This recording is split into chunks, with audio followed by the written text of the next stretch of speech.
It's early on in the war in 1862, and we're at a place called Gaines' Mill. This battle here was something ferocious, and with Texas breakthrough, the Union soldiers had their backs against the wall, quite literally.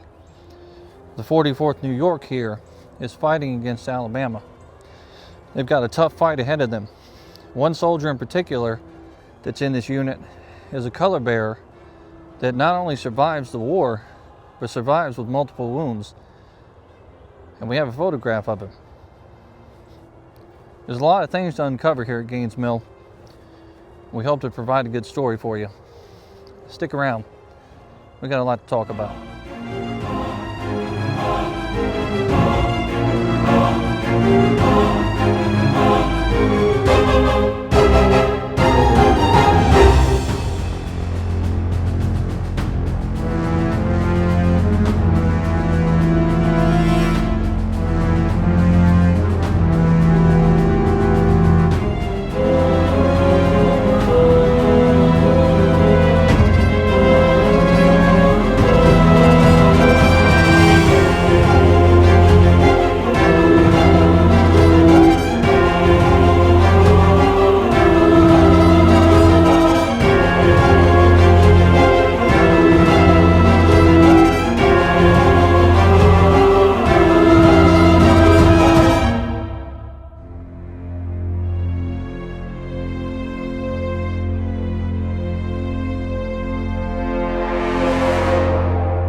Now, before we get this video really kicked off in earnest here at Gaines' Mill, I got some pretty exciting information coming up about some collaborations, particularly at some Revolutionary War sites with some Civil War connections.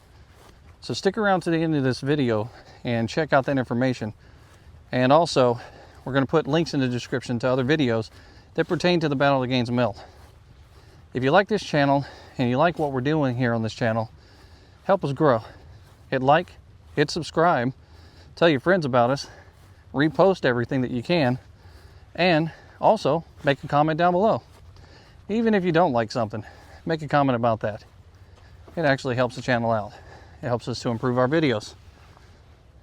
We're always under the gun.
Now, it's not often that I have to come out to a parking lot in the middle of a church in order to talk about some movements, but I thought on this video that I would come out to where Lee actually met Jackson on June 27th in order to start maneuvering his men and getting them into position for the Battle of Gaines' Mill. And just before this, on June 26th, Jackson kind of arrived late, and the situation was a little bit precarious for them, so they had to maneuver the men around and try to find where Porter's men were, and they had guessed wrong. But this is roughly the section here, the intersection, Cold Harbor Road there and Walnut Grove Road just ahead, right over there. This area is where Jackson actually had a council with Hill and Robert E. Lee on June 27th as they were about to head into battle and try to find out where Porter was and go on the attack.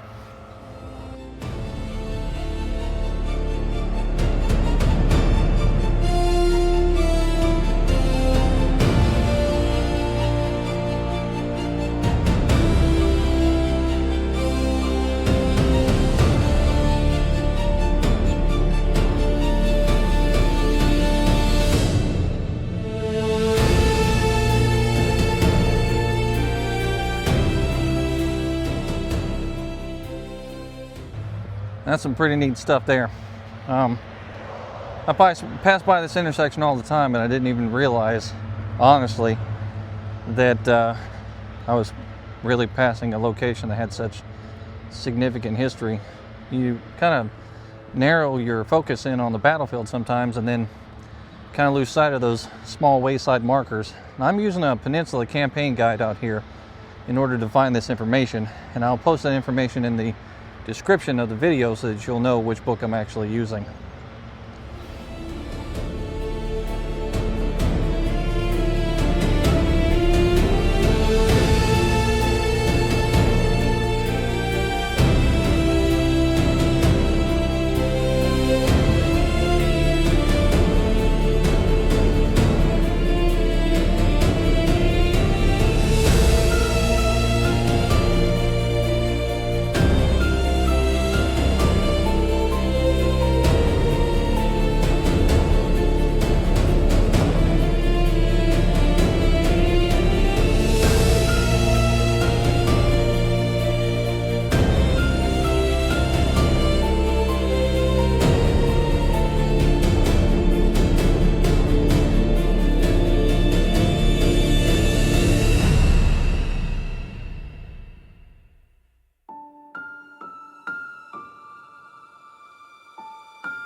Now, in order for us to tell the story out here today that we're going to tell, the history behind the 44th New York and this particular soldier, you got to come out to Gaines Mill, to the parking lot. You can see off in the distance right about there, and then you can see the Watt House right behind us here.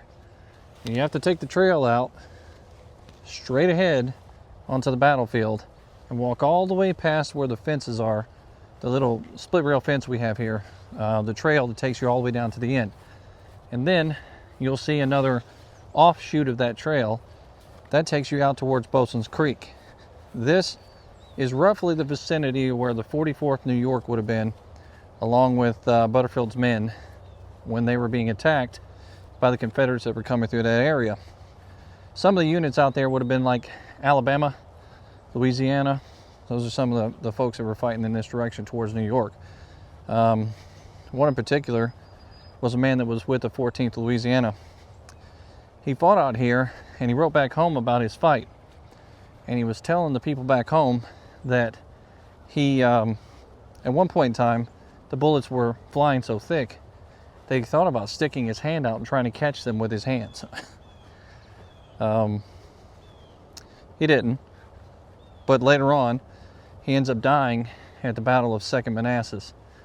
And his story doesn't end very well for him in the Civil War.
Now, earlier we were out there at that Crossroads where we talked about Lee meeting Jackson. And this was one of the first of really many off to the side sort of meetings that Lee would have with General Jackson in many of the campaigns here in Virginia.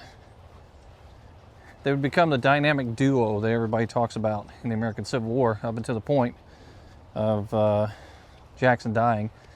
And Jackson would become one of Lee's most trusted men.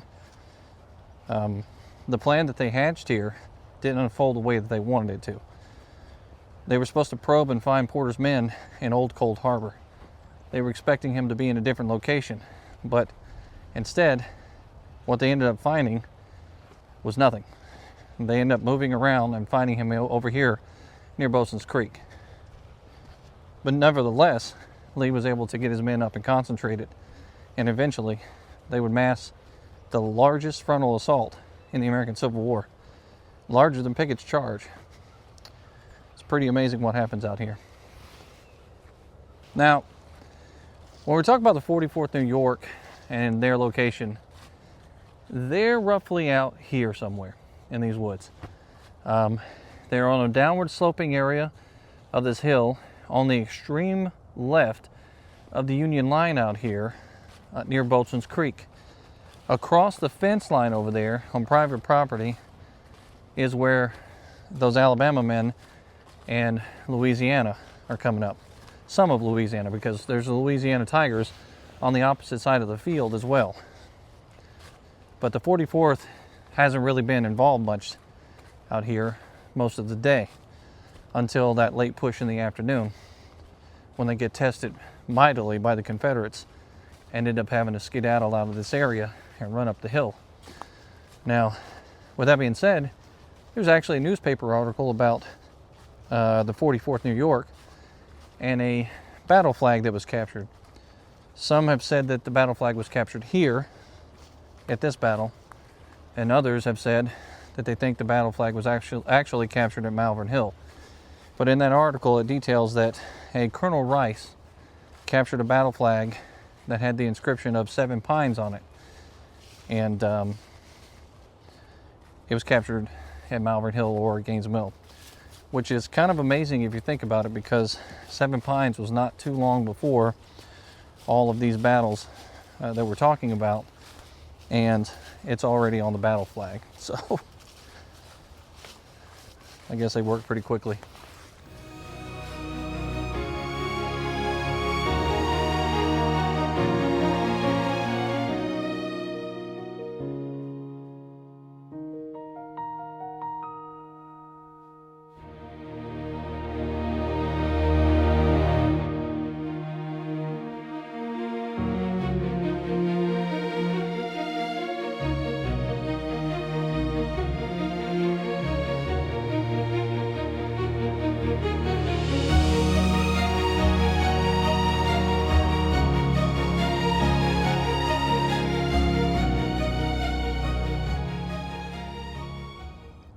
So to add more confusion to this story, here's another battle flag, and it's out on the National Park trail sign, and it has 7 pines right across the top. And on this sign, it talks about a Private Banbury Jones of the 11th Alabama. And it said the flag was seized by him after the original color bearer was struck by 13 bullets. Soon Jones was hit in the right arm, then shot through both legs, and then a bullet tore into his left arm. The flag dropped and was given to a third man despite Jones's plea to tie the flagstaff to his body as he was still able to walk. I mean, it doesn't get crazier than that. This guy is shot to pieces out here in this location, and he's still begging to have the flag draped around him and tied to his body so that he can be the flagstaff itself. But if this is the flag that we're talking about, then it's not Louisiana's flag, it's Alabama's flag that was seized over here by Colonel Rice. And it does clearly have 7 pines right across the top there, which means immediately after 7 pines, they already put that across the top, indicating what battle that they had been fighting in. It's pretty amazing. And this all happens right out here, somewhere in this location, because Butterfield's men are all stationed out through here. Right ahead, we already have the you can see the monument for Cadmus Marcellus Wilcox right ahead. And he died out here in this area, but his men were coming across this area too. So we're going to explore around out here, find Boatswain's Creek, and then try to figure out where exactly we think that 44th New York might have been. By the time we had gotten across the front line, broken by our fire, frightened by our screams, which sounded like 40,000 wild cats, had reached their second line and thrown them into confusion, and they, panic-stricken, left their works and crowded at the top of the hill, thus preventing their artillery from firing into us. Edmund D. Patterson, 9th Alabama Infantry.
So the fall time and the winter time kind of offers some stuff that you don't really get a chance to do when you're out here on these fields during the spring and summer. Especially if you come out here during the summer months when this battle actually happened in June 27th. The trees are all leafed out, you can't see much in front of you. I'm here on this field and I'm right behind where the Wilcox Monument is. And if you look behind me here, off in the distance, and I'll turn the camera around to give you a better viewpoint, but you can see that crest of a hill right there at the top of my finger. You can actually see across this hill, there's a low-lying area here, and it goes straight uphill right there.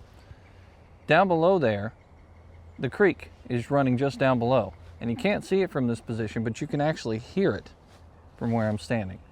So I'll flip this camera around, so that way you can take a look at that, and we'll kind of stay quiet here, and we'll pause for a moment so that maybe you might be able to hear that creek in the background. And we'll talk about what you would have seen from this position on that day. Okay, so here we are again. I'm up on the hill, Butterfield's position. Down in that area is where the creek is, and over there is the crest of the hill where the Confederates would have been coming from. And as a matter of fact, from this position, Pickett's men were coming from over in that area, and Butterfield's men firing in that direction actually ends up hitting Pickett and wounding him up in that area somewhere. But I'm going to stay quiet here for just a second so you can kind of hear this position, the birds around me, and possibly the creek down below.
Now there's much easier ways to get down to this creek here on this field, but I kind of like seeing places that I've never seen before and being in spots on the battlefield that I've never been to before. And so I'm kind of creeping around here on the edge, and I'm definitely in a spot at Boatswain's Creek that I have never been to before. There it is. That's pretty amazing. The men that are defending this position that I'm standing at right now are the 44th New York. 44th New York is all along the crest of this hill, right here at the base, in the first line of defense. And like I said before, they haven't been fully involved too much up until this point. When General Pickett's men and other people's, other officers' men come across that hill over there, this is a flat area down below in the creek right there. They're coming down into this valley, facing the Union soldiers who are up on this hill that hypothetically should have a pretty good position here. But when they get hit hard and repetitively. And eventually the men from this position are overwhelmed and they have to go back up that hill. Butterfield starts to realize that this position is no longer a spot that he can defend, and now he's in survival mode. And his men are going back up to the furthest higher point that's back there towards those cannons. But when he gets there, what they're doing is they're preventing the cannon from firing down here on the Confederates in this position. And so the Confederates overrun the entire line. There's a breakthrough off in the distance over there. I'll turn around so you can see. Way back in the distance, right over here, Texas is the first to break through. And they're almost in the center of where this line is here on this hill. But to be out here in this quiet space that a lot of people don't get to roam, don't get to see, glad I could bring it to you. That's pretty cool.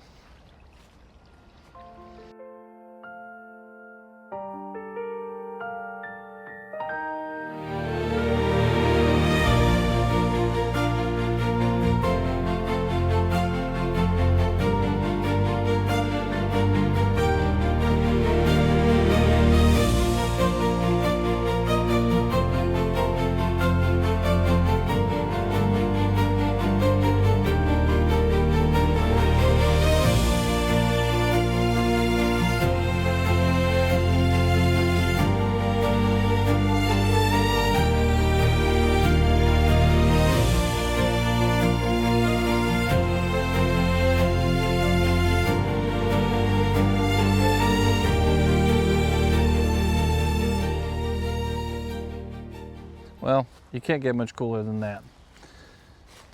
And we're going to go back up here at the top of the hill, and we're going to talk a little bit about 44th and how this all really came to be. Elmer Ellsworth is a martyr for them. He's most famous for really one thing, and that is being killed in Alexandria. He decided to enter a residence, or a hotel, I guess, and at the top of this facility was a makeshift Confederate flag. And Elmer Ellsworth took it upon himself to go into this business, climb to the top, rip the flag off the top of that business, and then make his way back down. And as he comes back down to the bottom of the stairs, he's met by the owner, who has a double-barrel gun, 2 rounds waiting on him. Fires, kills Ellsworth. The owner himself also dies in the process. And there's a very famous photograph out there of the man that was responsible for killing the owner of that facility. But as a result, there's a big call to action, and he is listed as the first death or casualty for the Union cause. At least that's the way it was listed in the papers and everything. And there was a big call to action. A lot of men wanted to be part of the Zouaves and fight for Elmer Ellsworth and all that sort of stuff. But the 44th here, they are a part of that legacy. And here they are facing the enemy at the base of this hill, not exactly knowing what's about to take place here.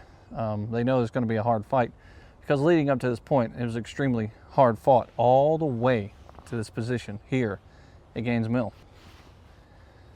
Now, if you want to get out to the position that I'm at right now, where we're talking about the 44th New York and kind of be in the same space, there is a national park sign, a trail that's not very clear right now, but during the summertime it's pretty clear. And you can make your way out here to the Wilcox Monument, which is right there. Just beyond that Wilcox Monument, off the beaten path, is the creek, and then the rise over here of the high point where the Confederates were coming in from across the field at Gaines Mill. At Gaines Mill, the battle takes its name for a broken down mill that's on the other side of that field over there. There's not much left of anything over there today other than a trail for you to walk down.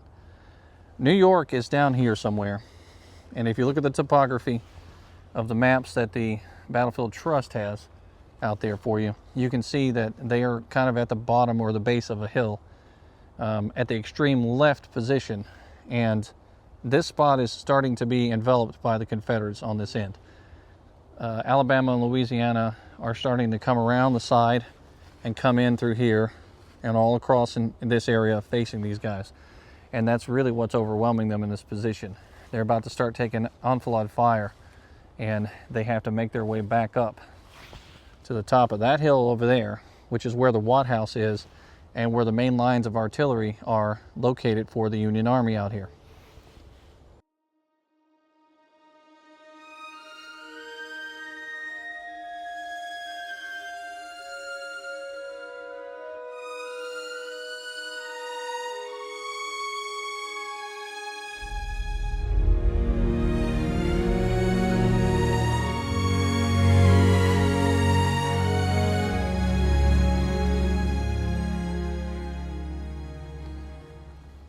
James B. Storm is with the 44th New York out here.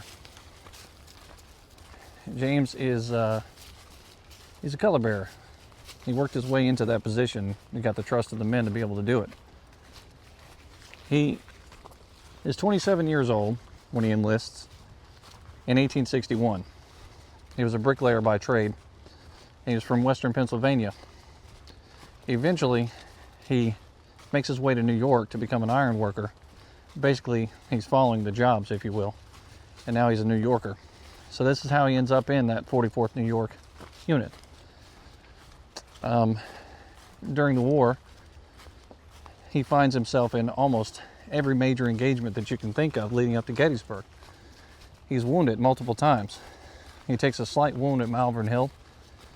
He takes another wound, pretty serious one, at Fredericksburg. And then he's wounded again over at Little Round Top in Gettysburg, Pennsylvania. This time it's in the wrist, and each time he's able to maintain his colors, and he fights with that unit for a very long time.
Now, there's really no better place to tell the story with the battle orientation than right here on top of this monument.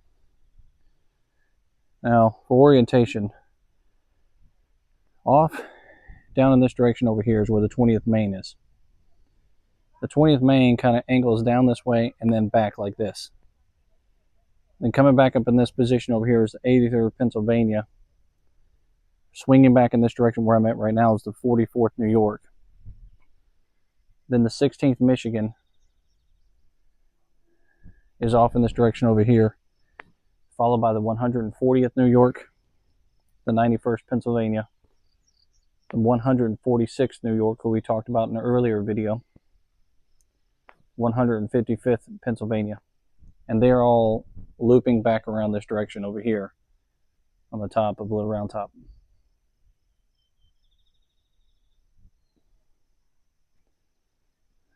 And from up here, you can clearly see that outcropping of rocks. That's Devil's Den for a reference. The slaughter pen runs down through here. And then the fields that the Confederates are traversing are from across there. You see that tree line off in the distance. They're coming out of that tree line and they're making their way over here. And off in this wooded lot is where 47th Alabama and the 15th Alabama under law are actually coming up this direction. And then you have the 4th Alabama rolling up through here. The 5th Texas, 4th Texas, 48th Alabama, and 44th are off in this direction and then kind of swinging this way as they're coming up towards Hawks Ridge and Devil's Den.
Even after the wounding at Little Round Top in Gettysburg, James still wants to fight.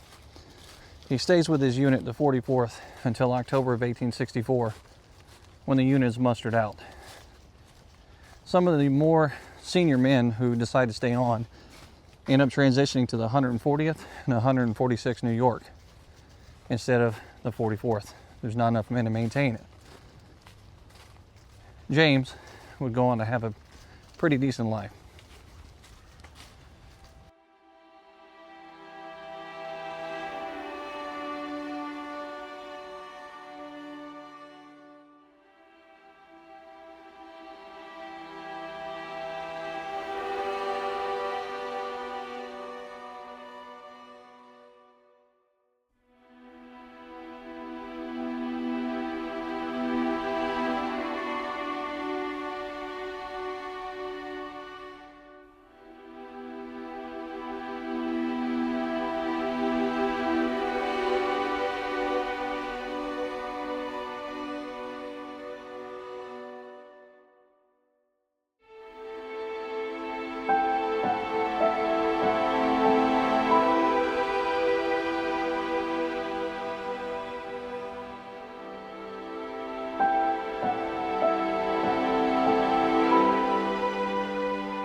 After the war's over with, James gets married and moves to Buffalo, New York.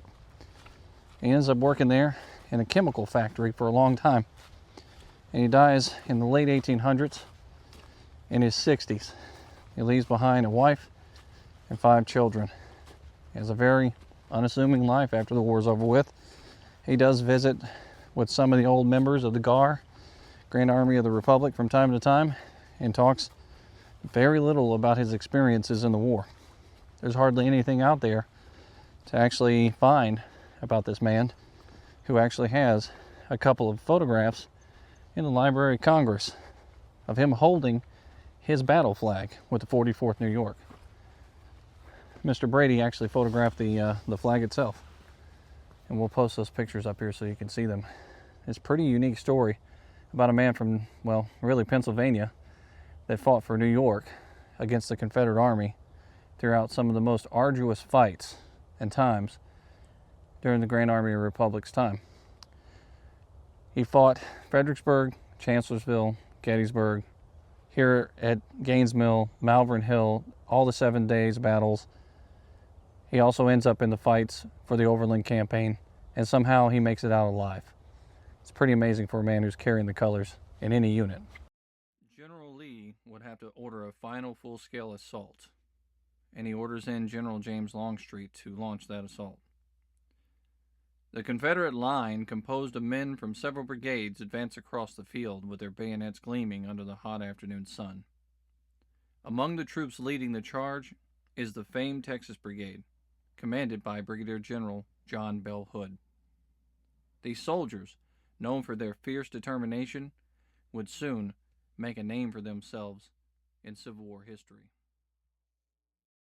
John Bell Hood knew that if his men paused for even a brief moment, they would not make it to the Union lines, and they would likely not break those lines.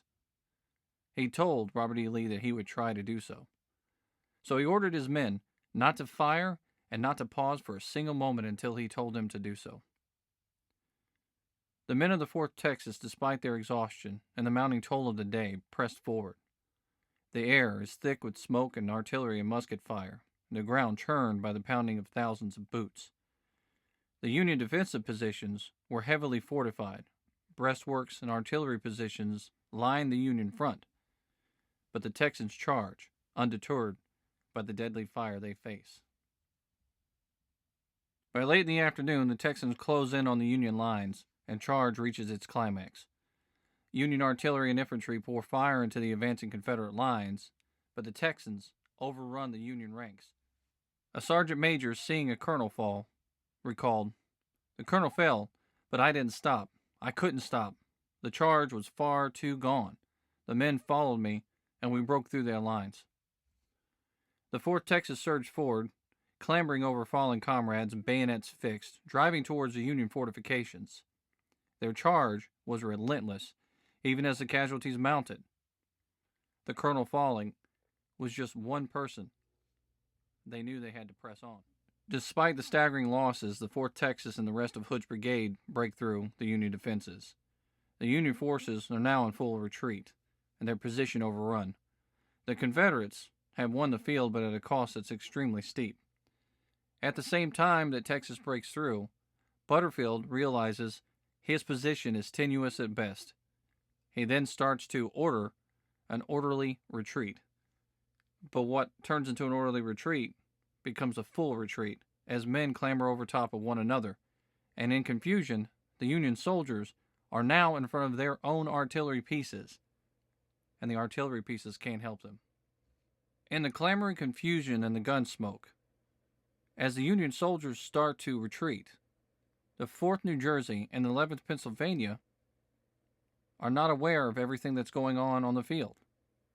The Confederate forces close in quickly, and they surround the two units there on the field as the rest of their comrades have retreated. As a result, both the 4th and the 11th Pennsylvania, the men that are there at that time, are now prisoners of war. As the Confederates start to overrun the position, the men are exhilarated, but the sun is going down and the sky is turning dark. For the Union soldiers that are now in full retreat, the units that were sent to support them come little too late. As they start to make their way across the bridges at the Chickahominy, they burn those bridges to stop the Confederate forces from following them in their full retreat. They move on to fight another day, and the Confederate forces have yet to see the full victory that they were hoping for. Robert E. Lee knows this is going to be a deadly game until the end.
So as nightfall fell, the silence overtook everything out here, other than the men who were moaning on these fields.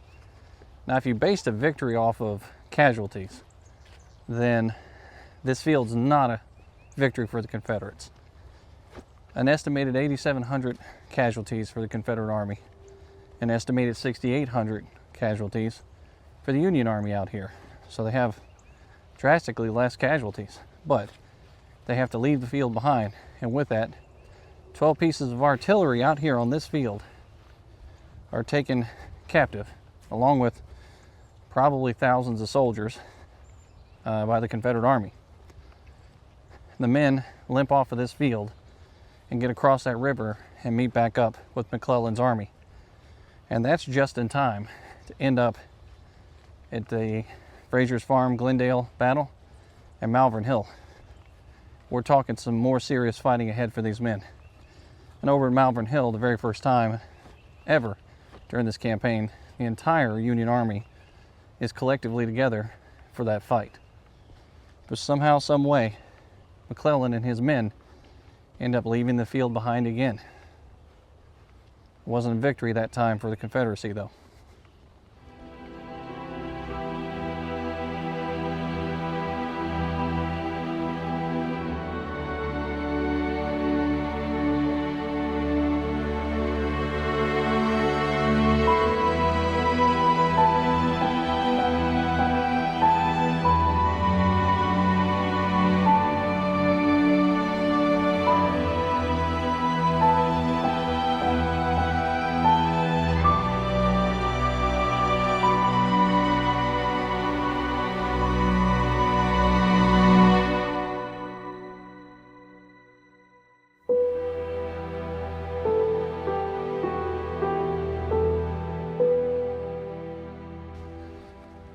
Lieutenant Robert Miller was with the 14th Louisiana out here, and he's actually opposing the lines where the 44th New York are, and he's going to end up getting up right close to James Storms, the man that we're talking about with the 44th.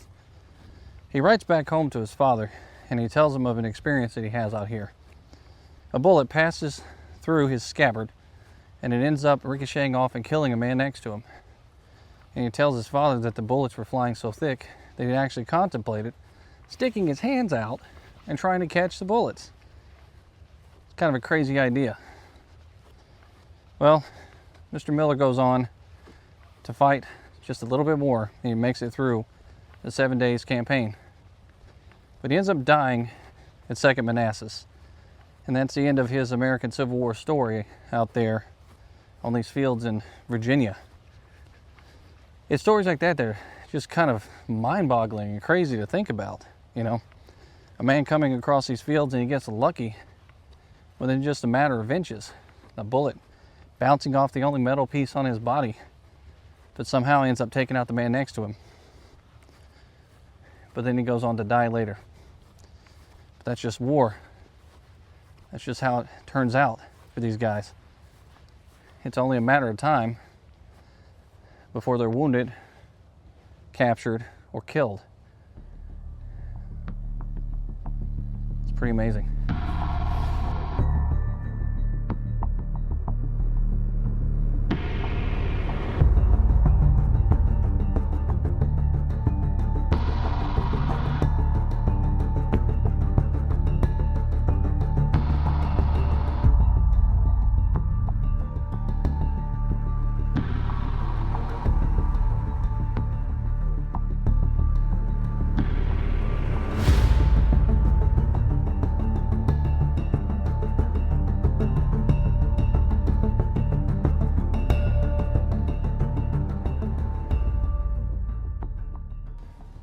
Now, I'm not going over the entire battle out here.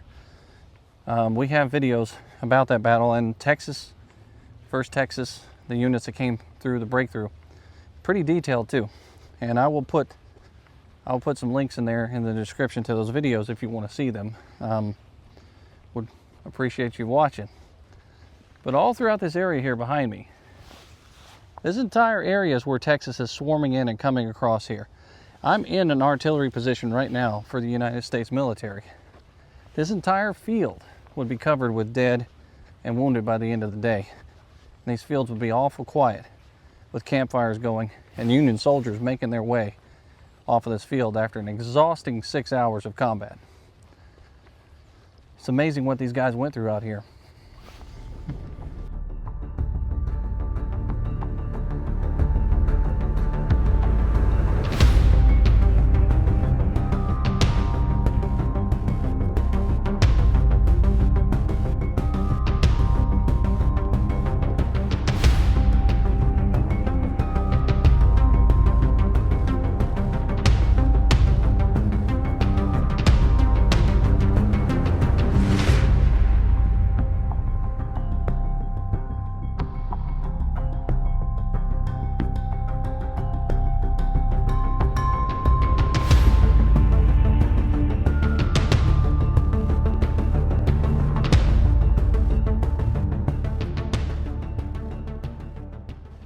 Now for the exciting information I was talking about.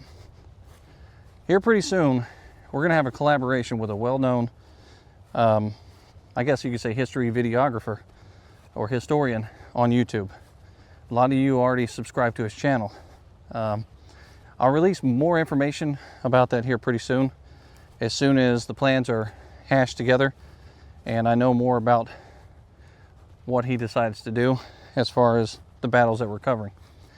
Also, coming up at the end of the year, for the New Year's, it looks like we're going to have another live stream coming up where all of us history people here on YouTube are going to come together and talk about what happened over the course of the last year and what we're looking forward to at the beginning of the year. So more to come about that here pretty soon. And it's going to include people like JD from History Underground and other major channels. So very exciting to see that.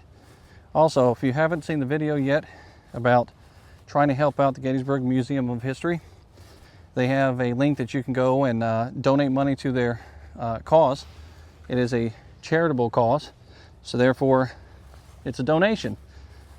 You may be able to write some of that stuff off, and they'll take any size donation. It doesn't matter how small or how large it is. They're trying to preserve history there in Gettysburg, to include the Easy Company history and all the artifacts to be put on display in a museum that is free of charge, that you can actually go see. So go check them out over at the Gettysburg Museum of History at their website, and I will also put a link to that in the description here too. For James B. Storm, he moves on, continues to fight with 44th, and like we said before, he ends up in all those major battles where he takes the wounding at Fredericksburg that was pretty serious, and then he ends up wounded at Gettysburg himself in the fight there, holding his colors. It's pretty intense life he had there in the American Civil War, all the way up until 1864, when he decides enough is enough, and he musters out in October of that year after seeing some of the most intense fighting. Well, I hope you've enjoyed our video here at Gaines Mill on Christmas Eve. History waits for no one, so we're out here enjoying ourselves on this beautiful field in the sun, where the temperatures are actually pretty warm. Until next time, this is History with Waffles. Say Merry Christmas.